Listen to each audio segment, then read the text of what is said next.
Okay, well, welcome to Time to Talk. And recently I've been having a lot of trouble just kind of, sorry, uh, wanting to talk about this.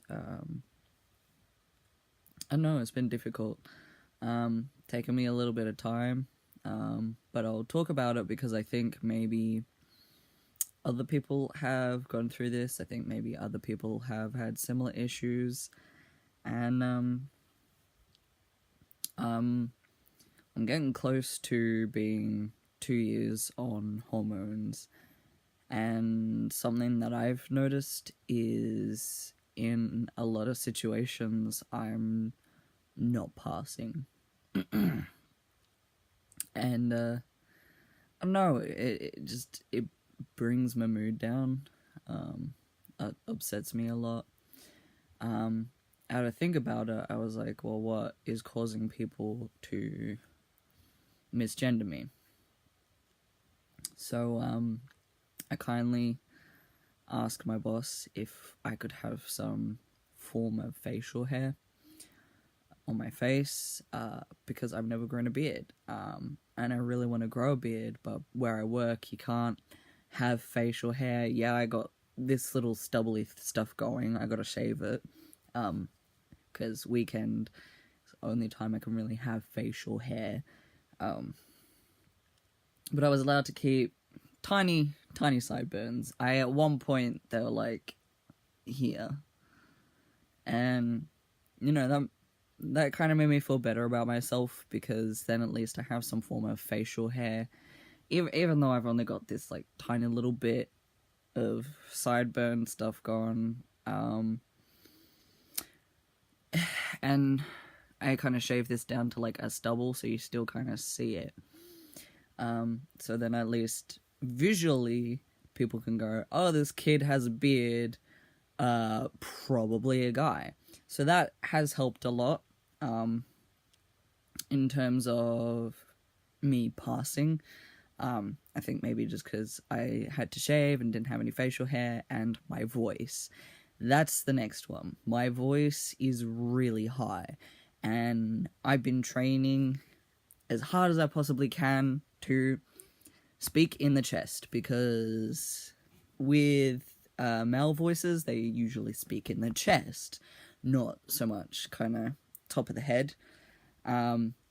Like it's it's a weird way of explaining how voices work. But guys have a very distinct way of talking, and even socially, even if I'm taking hormones and whatever, the way in which I talk is the same as what a female would talk socially. So yeah, like I've gotten a lot more confidence than what I had, but I still don't have a lot of confidence, and I still kind of question myself a lot. I think that kind of insecurity, me having a higher set voice, kind of makes people go, yeah, female, and saying she and her to me, and it's just upsetting. I try not to obviously lash out at people. It's not going to solve any problems. Being angry is not going to solve any problems. I know that what I am feeling is due to going through dysphoria, and it sucks. And that the way that I'm feeling like this is because I'm almost 2 years on hormones, and people are still seeing me as female. And that sucks. A bit more recently, I've been trying to look at male behavioral patterns. Facial hair's helped. Still trying to deepen the voice. I don't know if that's ever gonna work. My voice is just high as heck. High as heck, honestly. Like, I try so hard. And it really just sounds very, very high. I'll do like live streams with my friends, and I've noticed you know, when I'm in a bit more casual setting and I'm not focusing so much on lowering my voice, it gets really high and I end up just sounding female. And I picked up on that. And if I pick on that, other people are probably gonna pick up on that and think that I'm female. And perhaps I'm just really upset that after 2 years my voice hasn't dropped at all. It's dropped a little bit. I'm not denying that. It's dropped a little bit, but it still passes for female. And that sucks. And me just trying to deepen my voice is getting nowhere. I'm already talking in my chest right now. I am talking in my chest. And it's not low enough. It's not low enough for me to pass. Which sucks. So I'm trying to figure out other ways in which I can pass. I cut my hair short. Like shorter than what it was. And it was already pretty short. I don't know, it brings you down when you try so hard to finally be seen as the gender you identify as, which for me is male. Like, I try so hard to be seen as male, and then to still be referred to as seen as female. It's just upsetting. I think that just comes from a lot of insecurity and my dysphoria just messing with me so hard. I haven't had any surgeries. I'm trying to raise money for surgeries. I don't like the waiting period that I have to wait to get all these surgeries.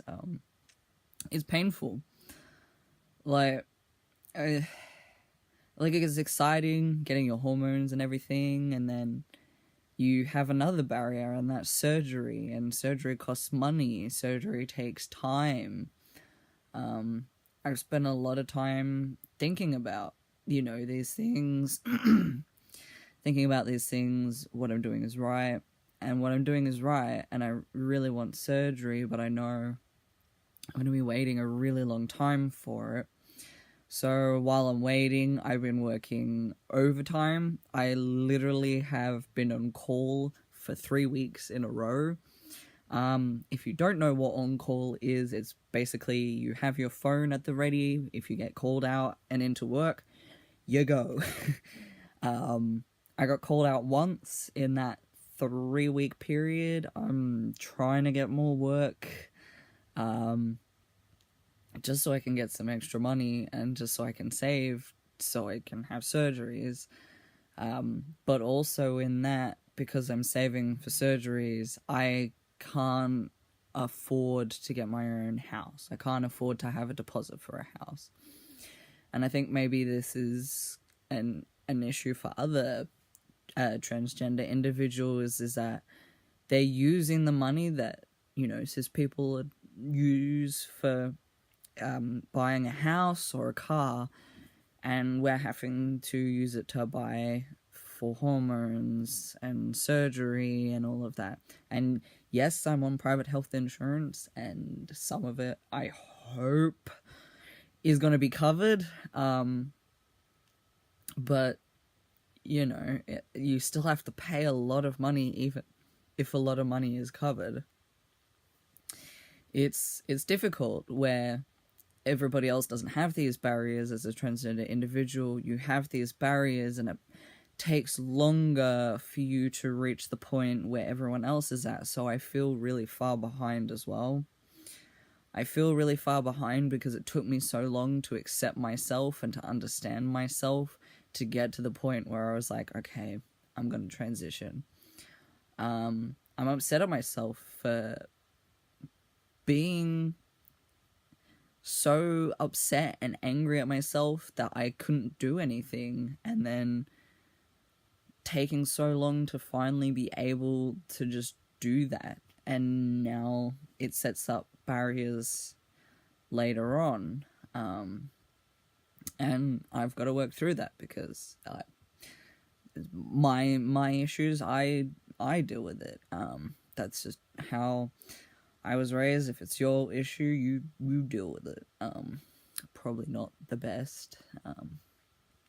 You know, I have a lot of difficulties asking for help, and feeling a little bit freaked out, asking for help for surgery. I'm currently saving for a mastectomy and a hysterectomy. We're gonna have to be paying for my wisdom teeth to come out soon because they're impacted. And I keep them in my mouth too long, I'm gonna start losing teeth. So I've got to get my wisdom teeth removed. Another thing that I'm paying for is to try and get a diagnosis for being on the ASD spectrum. And it's something that I just want to be 100% sure of. While everyone who's close to me understands and realizes that, yeah, I'm probably most likely on the autism spectrum disorders, like, on the spectrum. I just want to be 100% sure and have a diagnosis. It would just explain a lot of things, and then I would be able to find the correct help for what I need, because it's frustrating getting help but it not working, because obviously it's not meant for my particular whatever is going on. It just usually works with everyone else, but not me. So I need to find that specific help to get me through that. That's fine.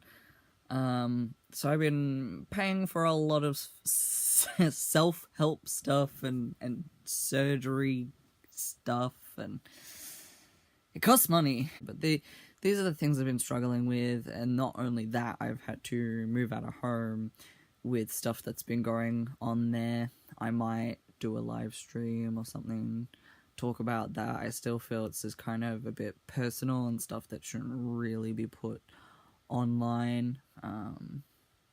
Sometimes there are secrets that people just keep.